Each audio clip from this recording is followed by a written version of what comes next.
My name is Whitney, and at 68 years old, I never thought I would be hiding a $7 million inheritance from my daughter Eleanor. She just married Travis, a man she only knew for 6 months. I felt guilty keeping this secret, but something about him never sat right with me. 3 days after their wedding, my intuition was confirmed when Travis showed up at my door with a contract in hand, his true intentions crystal clear. Before I continue my story, where are you watching from? Hit like and subscribe if you have ever kept a secret to protect someone you love. Gerald and I shared 43 beautiful years together.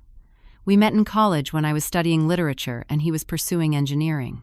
Our marriage was not perfect, but we built a good life, full of love and understanding. Gerald was brilliant with numbers and systems, which served him well in his career as a civil engineer. He designed bridges and infrastructure projects across 3 states, and his colleagues always praised his attention to detail and foresight. One thing about Gerald that sometimes frustrated me was his secretive nature when it came to our finances. He handled all the money matters, paid the bills, managed investments, and made financial decisions. I trusted him completely, so I never pushed for more involvement. He would simply assure me we were comfortable and that I would be taken care of if anything happened to him. I believed him without question. Our daughter Eleanor was our only child, born when we had been married for 5 years. From an early age, she showed the same sharp intelligence as her father, but with my more impulsive temperament. Now 38, Eleanor has always been fiercely independent. After graduating with honors from Northwestern, she built a successful career as a marketing executive for a pharmaceutical company. She travels frequently, earns a substantial salary, and has never needed financial support from us as an adult. While Eleanor excelled professionally, her personal life was a different story.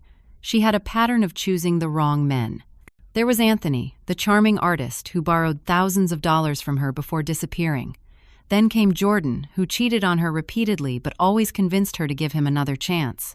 Later there was Daniel, who seemed perfect until he revealed he was still legally married. Each heartbreak left Eleanor more guarded, but somehow still vulnerable to the next charismatic man who showed interest. Gerald worried about this pattern but never interfered directly. He would say to me after Eleanor left from Sunday dinners that he hoped she would find someone genuine before it was too late. What I didn't know then was how deeply Gerald was concerned about Eleanor's romantic choices. 18 months ago, my world shattered when Gerald suffered a massive heart attack in his sleep. He was gone before the ambulance arrived. The grief was overwhelming, like drowning on dry land. Eleanor moved in with me for 3 weeks, helping with funeral arrangements and keeping me functioning through those darkest days. About a month after the funeral, Gerald's longtime attorney Richard Hoffman requested a meeting. I expected a routine discussion about the will, perhaps some paperwork for the house, and our modest savings. What Richard revealed left me speechless. Gerald had secretly amassed $7 million through various investments over the decades. He had an entire financial portfolio I knew nothing about, managed through a private investment firm. The attorney handed me a letter Gerald had written to be delivered in case of his death. "My dearest Whitney," the letter began. "If you are reading this, then I am gone, and you have just learned about our additional financial resources. I apologize for keeping this from you. Initially, it was just a small investment experiment that grew more successful than I anticipated. As the years passed, I continued adding to these investments, always intending to reveal everything when the time was right. I kept this separate for 2 reasons. First, I wanted to surprise you with financial freedom for our retirement. Second, and more importantly, I worried about how this money might affect Eleanor. She has always been impulsive with relationships, and I feared that knowledge of a substantial inheritance might attract the wrong kind of attention or undermine her own professional ambitions. I ask that you use your judgment about when or if to tell Eleanor about this money. Perhaps when she is settled with someone trustworthy, or if she ever truly needs it. I trust you completely with this decision. All my love, Gerald." I sat in Richard's office letter, trembling in my hands, feeling a complex mix of emotions. There was shock at the discovery, confusion about why Gerald felt he needed to hide this from me, and a strange sense of validation that my husband had indeed provided for me as he always promised. In the following weeks, I followed Richard's advice and met with a financial advisor to understand how to manage this unexpected wealth. We set up systems to generate monthly income while preserving the principal. The house was already paid for and my needs were simple. I didn't need $7 million, but I understood Gerald's concerns about Eleanor. When friends and family asked about my financial situation after Gerald's death, I simply said I had enough to live comfortably. Eleanor occasionally offered financial help, which I gently declined. Our relationship remained close, though sometimes strained by her busy schedule and my adjustment to widowhood. We spoke several times a week and had dinner together most Sundays, just as we had done when Gerald was alive. I often wondered if I should tell Eleanor about the money.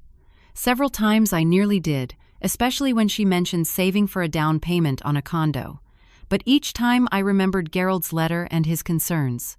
I decided to wait for the right moment when Eleanor seemed more settled. Little did I know how important that decision would prove to be. 6 months after Gerald passed away, Eleanor called me on a Tuesday evening, her voice bubbling with excitement. I had not heard her sound so animated in years. "Mom, I met someone," she told me. "His name is Travis Sullivan.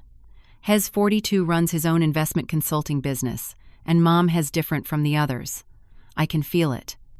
I expressed cautious happiness for her. After so many disappointments, I wanted Eleanor to find genuine love, but experience had taught me to be wary of her instant infatuations. 2 weeks later, Eleanor brought Travis to Sunday dinner. He arrived in an expensive black SUV carrying a bouquet of lilies and a bottle of premium scotch that he claimed was his standard hostess gift. Tall and broad-shouldered with salt and pepper hair, Travis projected confidence from the moment he stepped through my front door. "You have a beautiful home, Mrs. Parker," he said, looking around my living room with an appraising eye. Gerald had excellent taste. Eleanor tells me he was in engineering. I noticed how quickly he mentioned my late husband and redirected the conversation to ask about his business instead. Travis described his investment firm with practiced smoothness, dropping names of wealthy clients and mentioning recent successes. Throughout dinner, he charmed Eleanor with attentiveness, refilling her wine glass before it was empty, laughing at her jokes and touching her hand frequently. But when Eleanor excused herself to take a work call, his demeanor shifted subtly. His questions became more probing. Eleanor mentioned Gerald worked for Westridge Engineering. They handle some major government contracts, right? Must have provided well for retirement. His interest in Gerald's career and our finances struck me as inappropriate for a first meeting. When I gave vague answers, he pressed further. "Real estate in this neighborhood has really appreciated. You must be sitting on quite a valuable property. Did Gerald leave you well insured?" I deflected again, but the questions left me uneasy.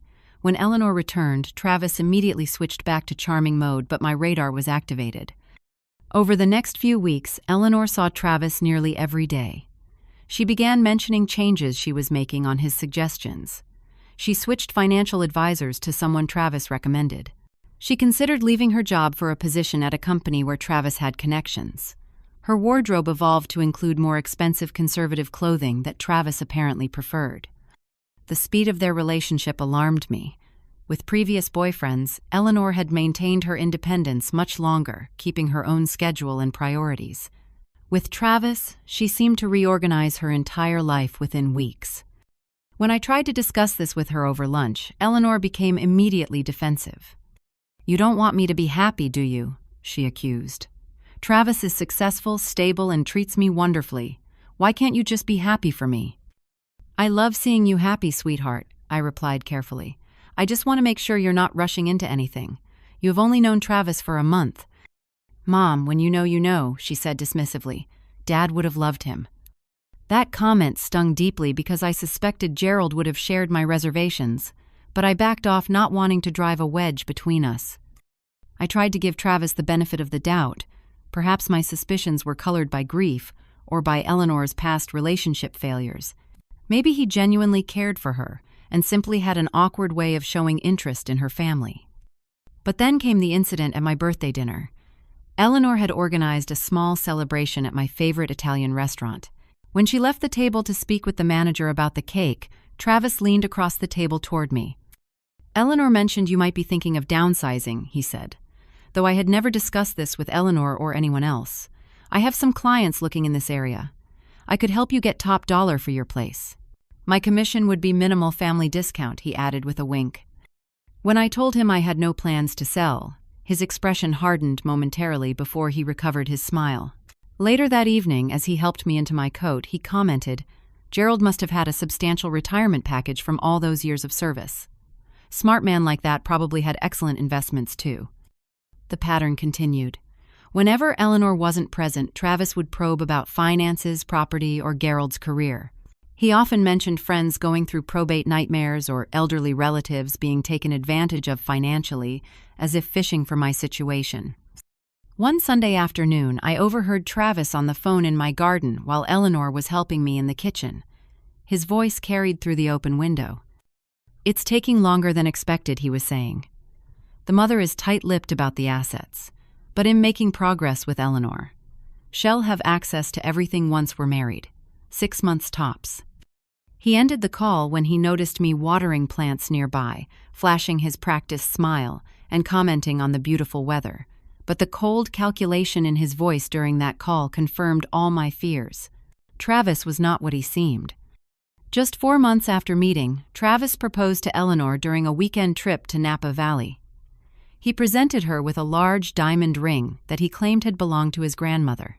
Eleanor called me from the hotel ecstatic and already making plans for a wedding.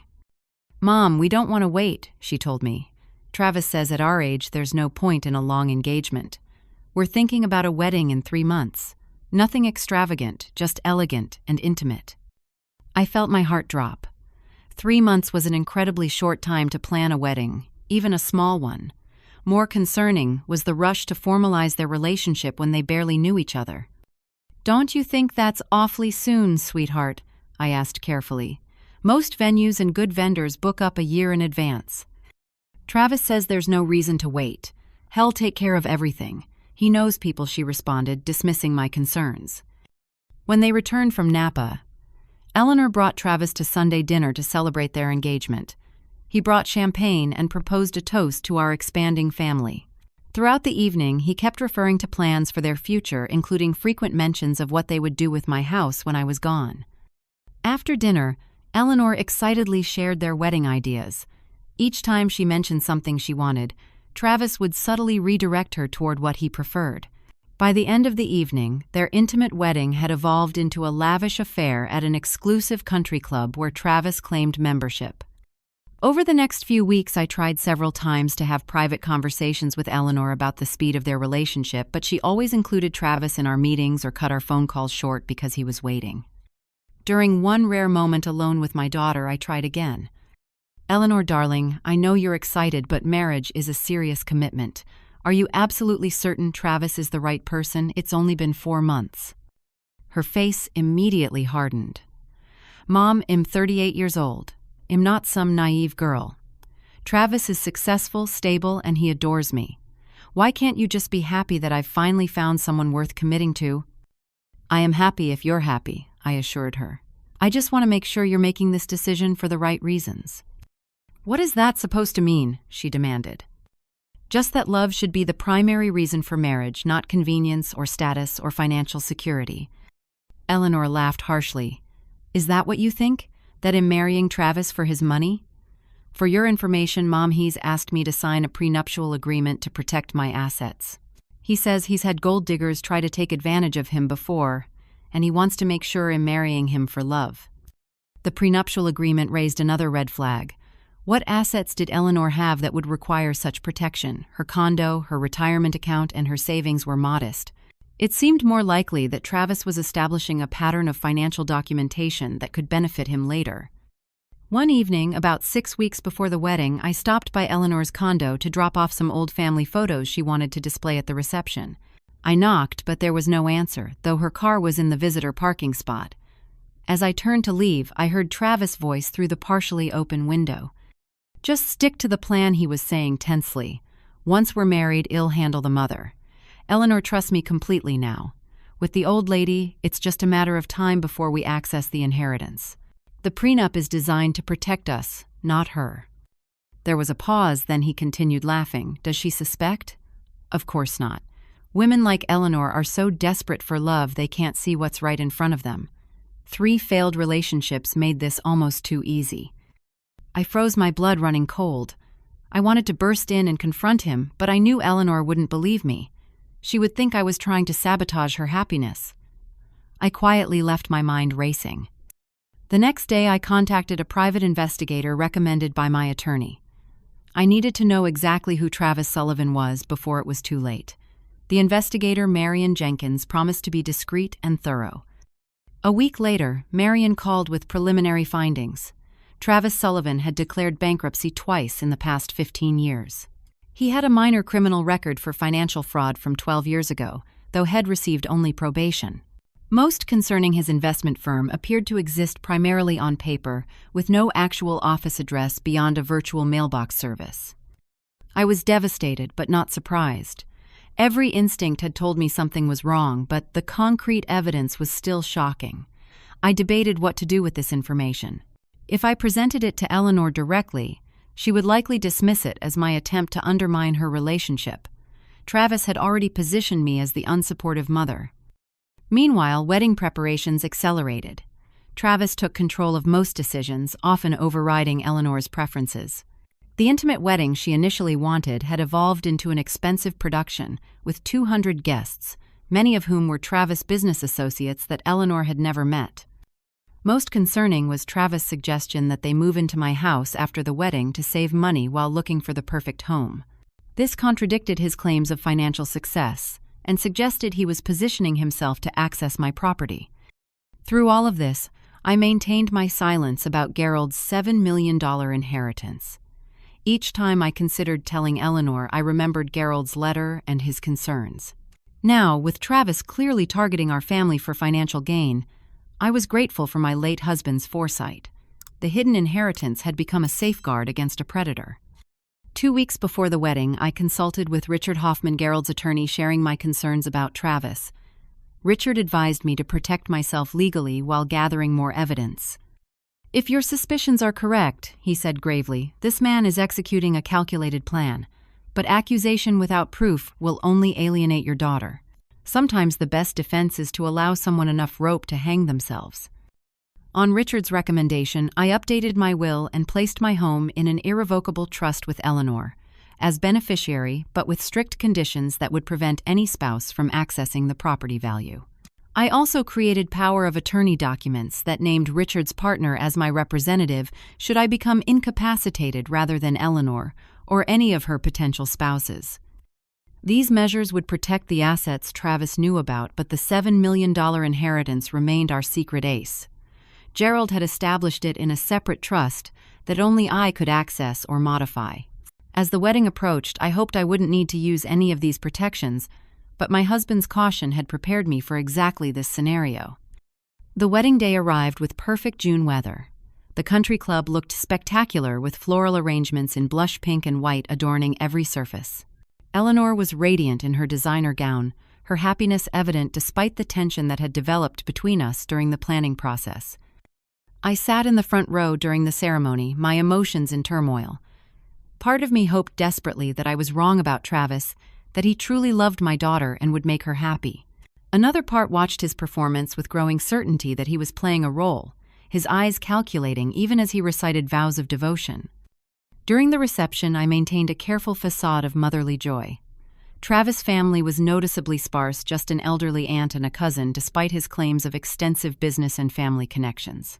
Most guests were either Eleanor's friends or Travis' supposed business associates, men in expensive suits who seemed uncomfortable when asked specific questions about their work with the groom. I observed Travis throughout the evening, noting how differently he behaved with different groups. With Eleanor's colleagues, he was respectful and somewhat subdued. With his own friends, his language became coarser, his jokes more inappropriate. With the older guests, particularly those he knew were friends of Gerald, he was deferential, frequently mentioning investment opportunities and business connections. Midway through the reception, Travis approached me while I was alone at my table. He sat down beside me, loosening his tie slightly as he settled into Gerald's vacant chair. "Well, Mom," he said, emphasizing the term in a way that made my skin crawl, "we're officially family now. Eleanor is getting everything she deserves." He smiled in a way that didn't reach his eyes. "Eleanor looks beautiful," I replied neutrally. "I hope you'll both be very happy." "Oh, I intend to make sure of that," he said. "By the way, I wanted to ask you about Gerald's will. Eleanor mentioned he handled all the finances during your marriage. Did he leave specific instructions about the estate? I carefully maintained my expression. Gerald left everything in order. I'm well provided for, and eventually Eleanor will inherit what remains. Travis leaned closer, his cologne overpowering. But surely, an engineer of his stature had substantial investments, retirement accounts, perhaps some life insurance policies. Eleanor seems to think you might be keeping some details from her for some reason. The manipulation was obvious. He was trying to create doubt between Eleanor and me, suggesting I was withholding information that rightfully concerned her. Gerald was always private about financial matters, I said evenly. He taught me that money discussions should remain between husband and wife. I respect his wishes on that. Travis' face tightened almost imperceptibly. Well, times change. In modern families, financial transparency is important.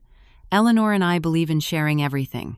He emphasized the word everything with a slight edge. Before I could respond, he was called away for photographs, but his intent was clear. He was establishing groundwork to pressure me about finances using Eleanor as leverage. Later, I overheard Travis speaking with a man I'd never seen before, a heavy-set individual with an expensive watch and an ill-fitting tuxedo. They stood near the bar, partially concealed by a floral arrangement. "The old lady isn't budging," Travis was saying. "She claims there's nothing substantial, but Gerald was pulling in serious money for decades. No way there's not a hidden account somewhere." "What about Plan B?" the man asked, his voice low but carrying in the momentary lull of music.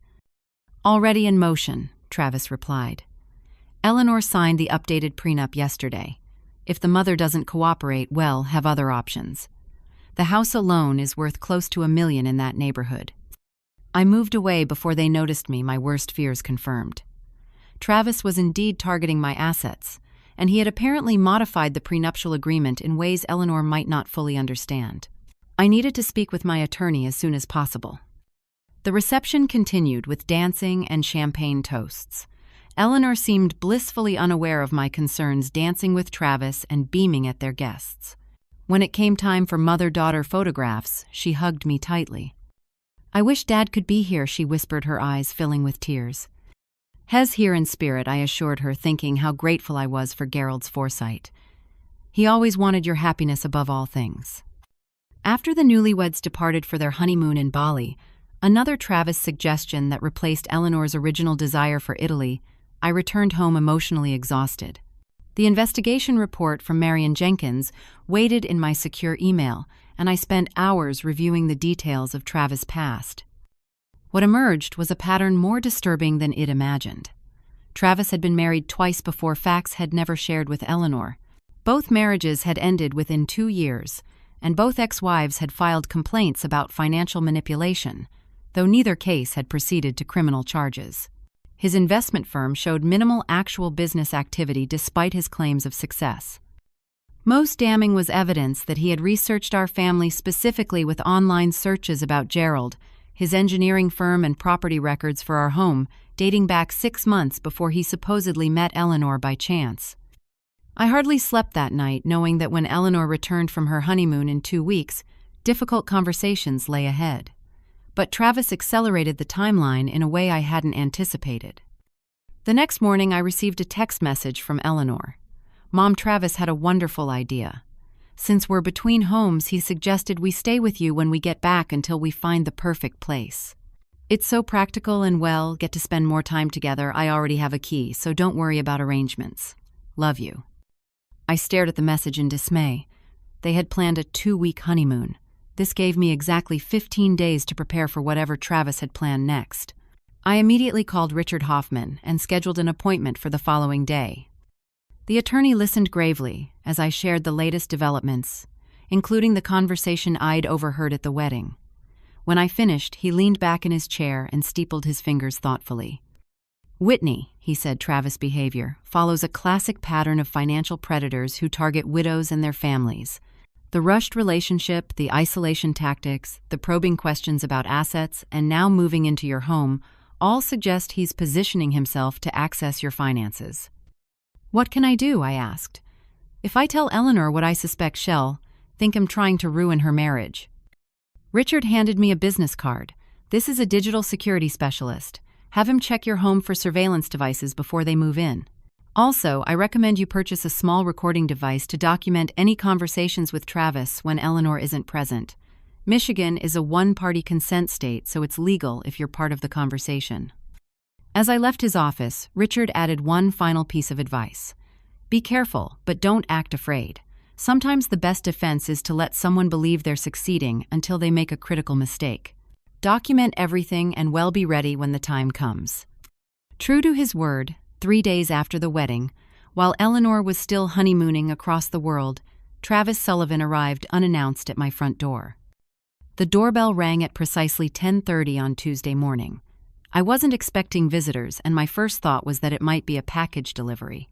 When I opened the door, Travis stood on my porch dressed in a business suit and holding a leather portfolio. "Whitney," he exclaimed with artificial warmth, "I hope I haven't caught you at a bad time. I was in the neighborhood for a meeting and thought I'd stop by." I masked my surprise and concern, reminding myself of Richard's advice to appear normal while remaining vigilant. "Travis, this is unexpected. I thought you and Eleanor were in Bali until next week." I kept my tone polite but not overly welcoming as I reluctantly stepped aside to let him enter. "Eleanor is still there," he said, loosening his tie slightly as he walked into my living room without waiting for an invitation. "I had to cut the trip short for an important business opportunity. Actually, that's partly why I'm here today." I maintained a careful distance, grateful for the small recording device tucked into the pocket of my cardigan. Following Richard's advice, I had activated it the moment I recognized Travis at my door. "Would you like some coffee?" I offered mainly, to establish a routine interaction. "That would be great," he replied, settling himself in Gerald's favorite armchair and placing his portfolio on the coffee table. "I've been looking forward to having a heart-to-heart with you, Mom. Now that I'm part of the family, I think it's time we got to know each other better." The way he emphasized the word Mom made my skin crawl, but I calmly went to the kitchen to prepare coffee, using the moment alone to steady my nerves. When I returned with 2 mugs, Travis had spread several documents across my coffee table.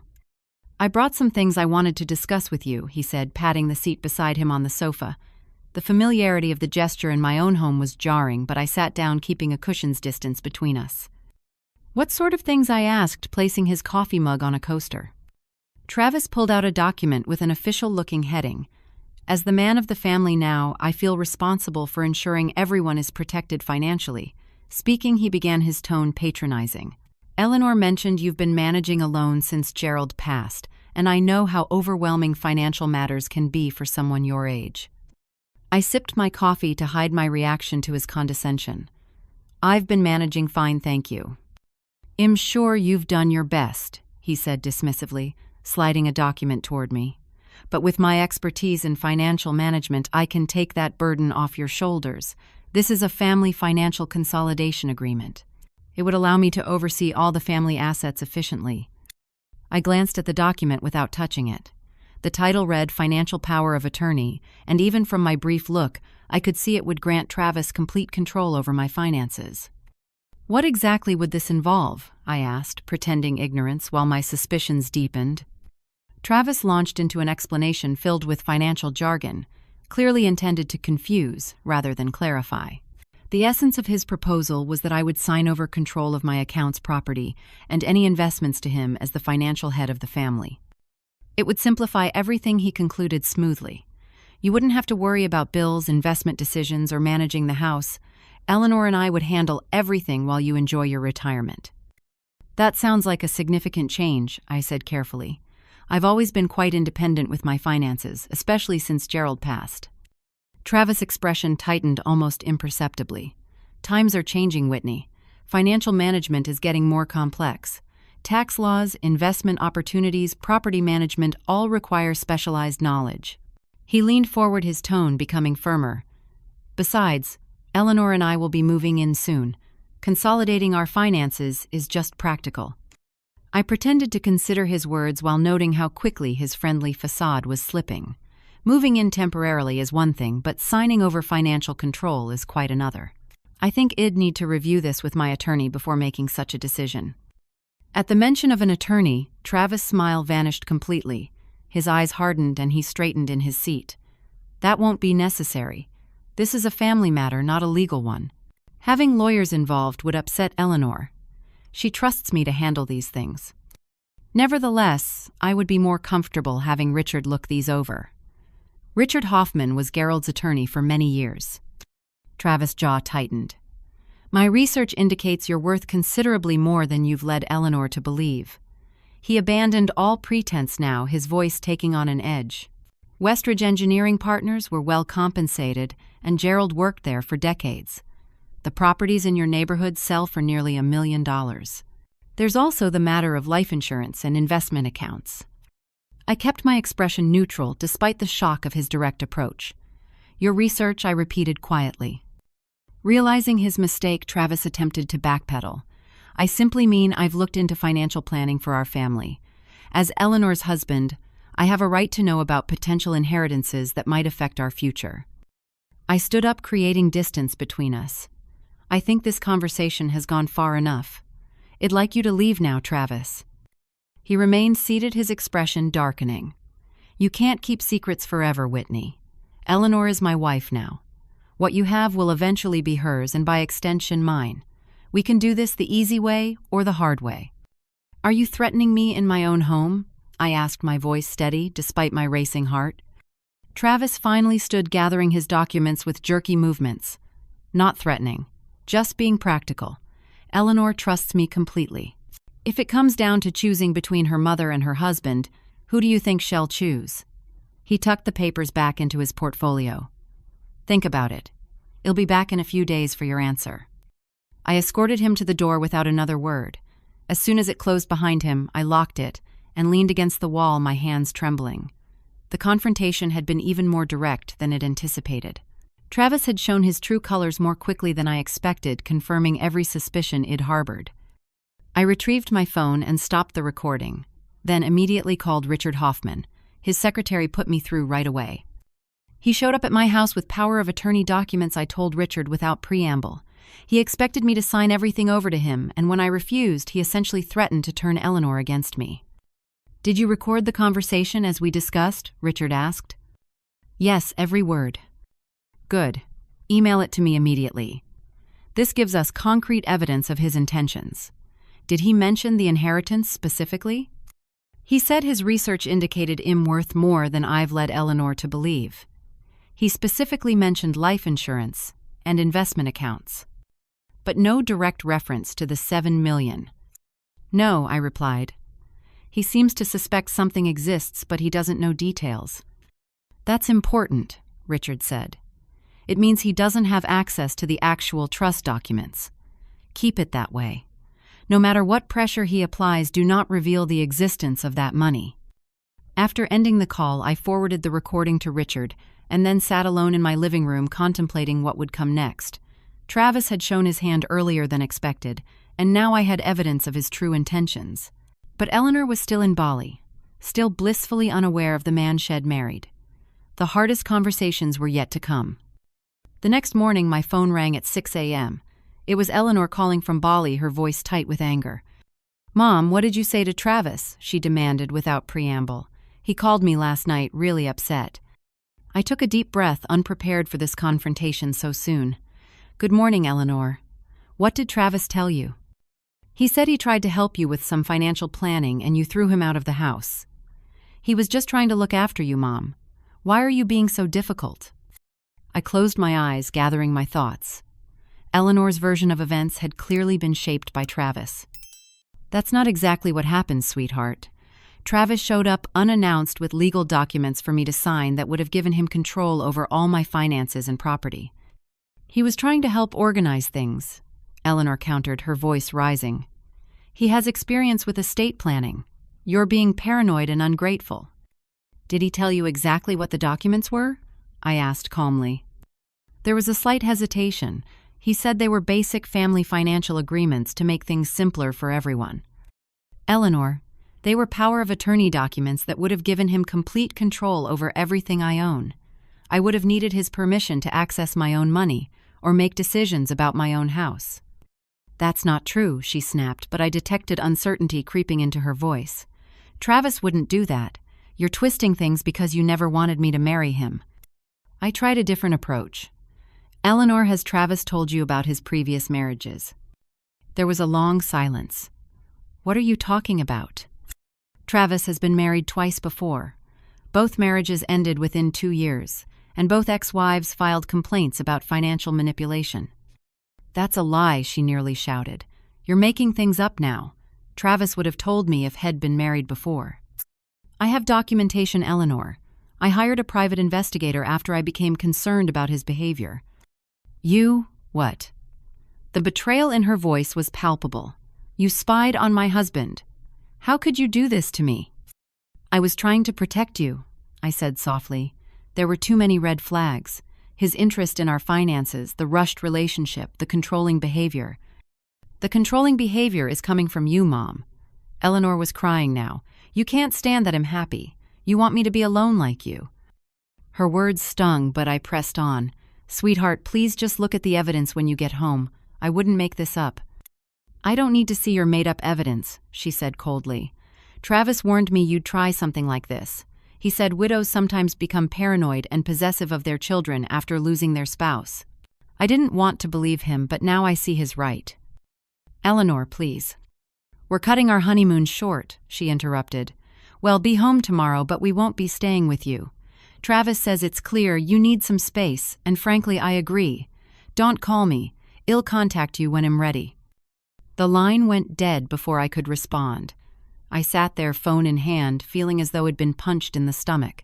Travis had anticipated my concerns and preemptively poisoned Eleanor's perception. He had positioned himself as the reasonable party and cast me as the unstable, interfering mother.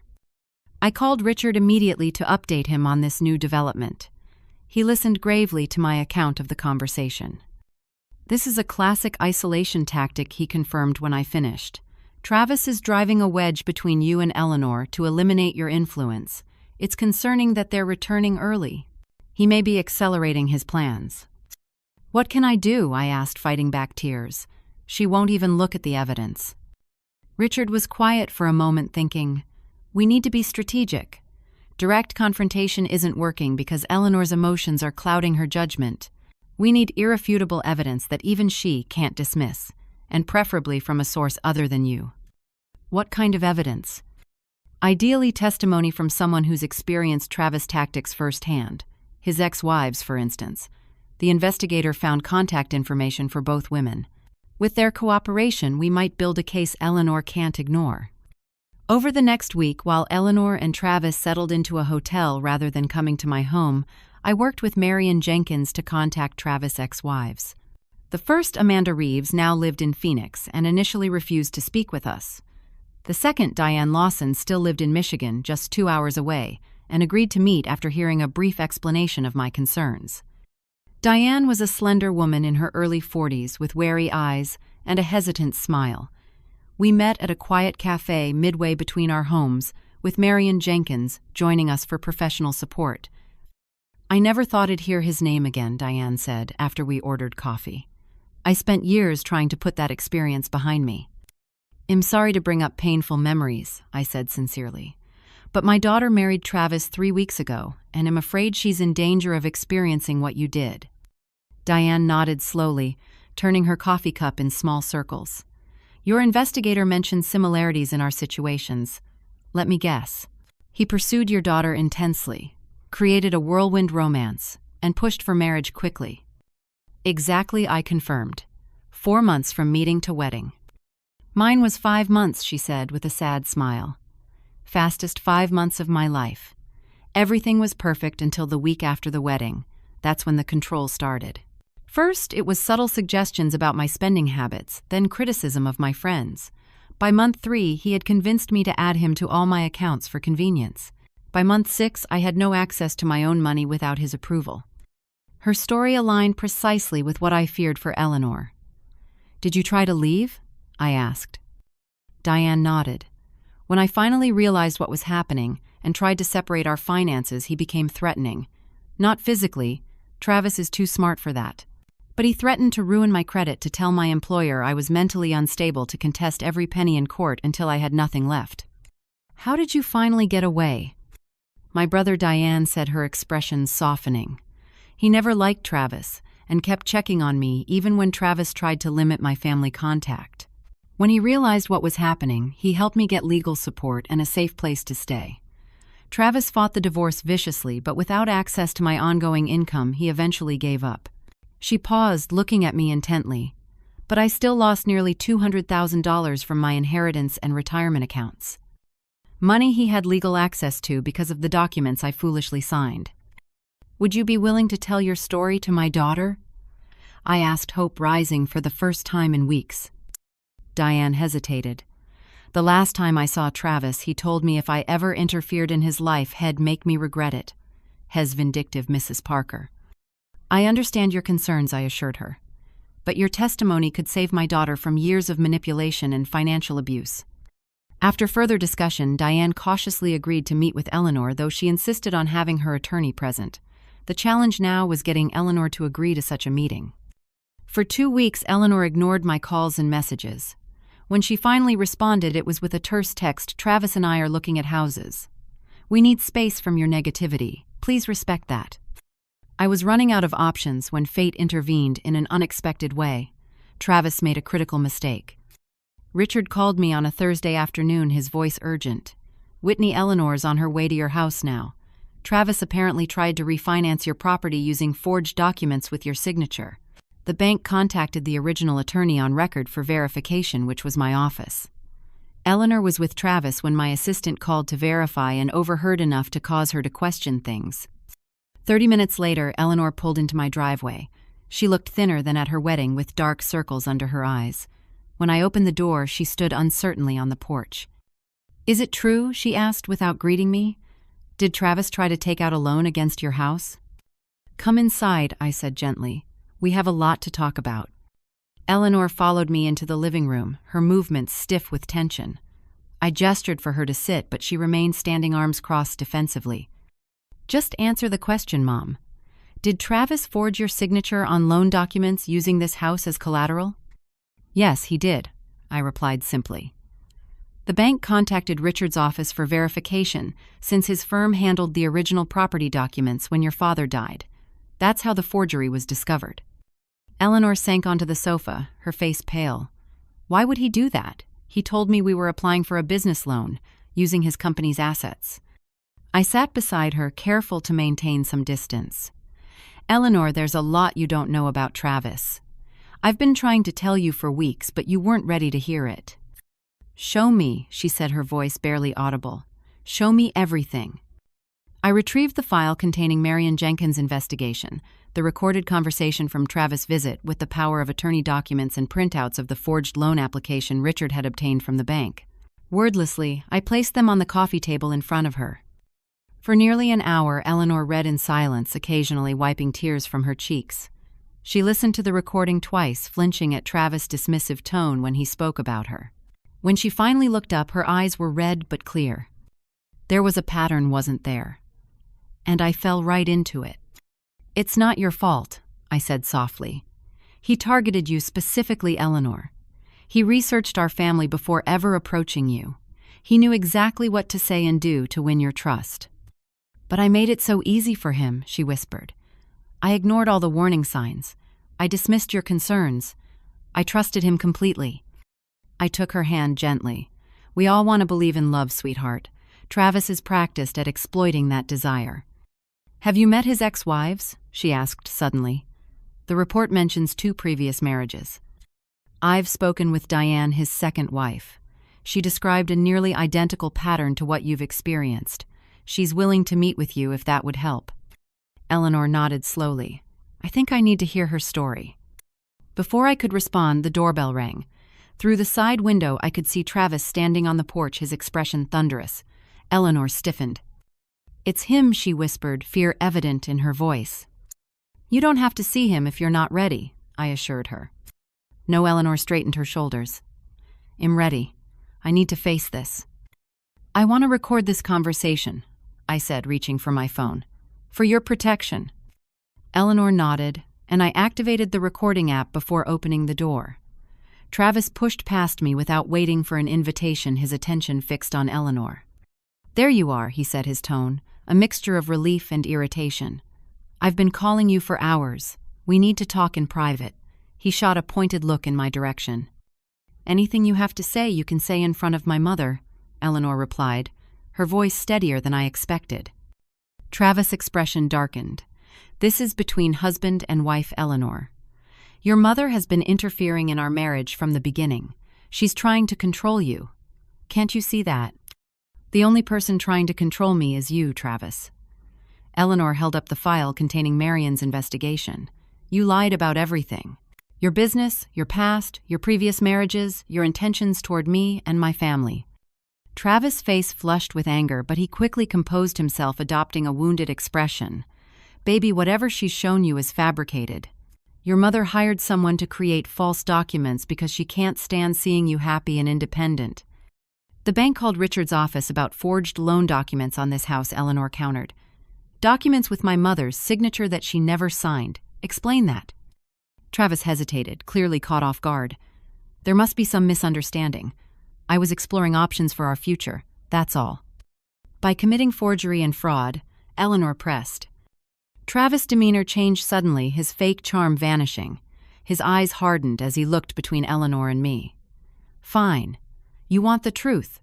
Your family has money, significant money that you're not acknowledging. Gerald Parker made millions during his career. That money belongs to the family, which now includes me. I stepped forward, my resolve strengthening as I saw his true nature fully exposed. There was never going to be an easy way out of this. Travis, you targeted my daughter because you thought our family had hidden wealth. You rushed her into marriage to gain access to assets that don't exist. Don't lie to me, old woman. He spat, his composure completely gone. Engineers at Gerald's level don't live in houses like this without substantial savings and investments. I'm entitled to what's rightfully Eleanor's inheritance. Eleanor moved to stand beside me, our shoulders touching in a united front. Even if that were true, which it isn't, you're not entitled to anything. And after what you've done, I'm entitled to an annulment. Travis laughed harshly. Good luck with that. I've documented everything. It'll tie you up in court for years. By the time I'm done, you'll wish you'd cooperated. I met his gaze steadily. We have evidence of your previous pattern with 2 ex-wives. We have recordings of your threats and admissions. We have the forged loan documents. If you pursue this, you'll face criminal charges, not just civil proceedings. For a moment, uncertainty flickered in Travis' eyes. Then his expression hardened into cold determination. You can't prove anything. It's your word against mine, and I can be very persuasive. He turned to Eleanor, his voice softening in a final attempt at manipulation. Baby, don't throw away what we have. I love you. Everything I did was for our future together. Eleanor shook her head, tears streaming down her face, but her voice firm. Get out, Travis. My lawyer will contact you about annulment proceedings. Don't call me, don't text me, don't come here again. You'll regret this, he threatened, backing toward the door. Both of you will. Only after the door closed behind him and we heard his car drive away did Eleanor collapse into my arms, sobbing uncontrollably. I held her tightly, my own tears falling as relief and grief mingled together. Later that evening, after Eleanor had calmed and we had called Richard to begin legal proceedings, we sat together in the kitchen over cups of tea. A heavy silence hung between us, filled with unspoken questions and regrets. There's something I need to tell you, I finally said. Something your father asked me to keep private until the right time. I explained about Gerald's secret investments and the $7 million inheritance held in trust. I showed her his letter with his concerns about how the money might affect her life choices or attract the wrong kind of attention. Eleanor listened in stunned silence, occasionally shaking her head in disbelief. When I finished, she stared into her tea for a long moment. Dad was right, she finally whispered. If I'd known about that money, I might have told Travis. I told him everything else. She looked up at me, fresh tears in her eyes. Thank God you kept it secret. Thank God. The following months were difficult, but healing. With Richard's help, Eleanor secured an annulment based on Travis fraud and misrepresentation.